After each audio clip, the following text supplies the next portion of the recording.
So moving into what we're calling the computational type workflows, and this is Dynamo. So Dynamo is computational design where you can apply behaviors and logics to a model. You're building a system, not just a model, that's going to have intelligent scripting behind it to drive your geometry. You can rapidly test and iterate and study multiple design options in less time.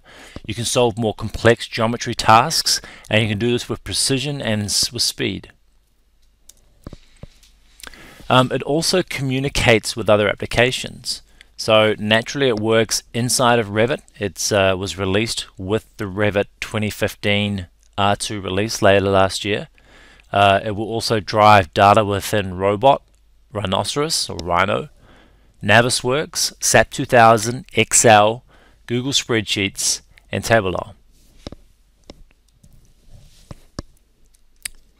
This is a quick overview of Dynamo being used to drive the design of a train station. So we have a location here in New York. We spin around inside of the Revit model, quick walkthrough. And then we've got the conceptual design here, which is our train station enclosure with different heights for different platforms. Now there's a lot of push-pulling in this design, so we can set it up in Dynamo with these integer sliders to drive the width of the platforms or the canopies. These can also be tied into more complex geometry, which is done via adaptive components. So you can see here we've loaded in an adaptive component into the Dynamo driven environment, and then when we start to connect up the nodes and then stretch and push and pull that environment, the adaptive components will move based on the drivers or the nodes or the parameters inside of Dynamo. Not only can it drive the geometry, but you can also look at color overlays to analyze your model. So in this case we're looking at sun coming into the canopies in this design. So we can do this color overlay driven by an Excel spreadsheet. We can bring this into our Dynamo environment, and then when we run our sun azimuth and altitude path over the model, we can make more informed decisions on how much light is coming to the building and how big these openings should be. You can also schedule out all the components of that Dynamo model. So we've got all our roof schedules, all the panels, all this information can be scheduled out, and Dynamo can be customized to suit different types of workflows in your computational design environment.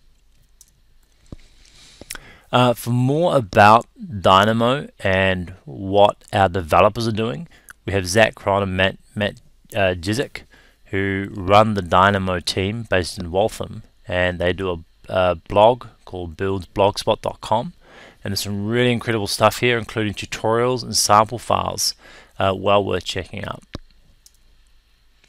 A quick example of one of the demo datasets that ships with Dynamo. This is an example of an admin building for our mining site.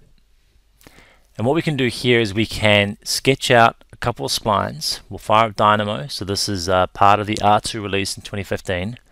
And we'll open up one of the DYN files, and this is the Dynamo script files. And we'll just use this simple script to drive a structural frame in this design. So we have the 3 nodes connected to those 3 lines, and then we have a couple of adaptive component families in here.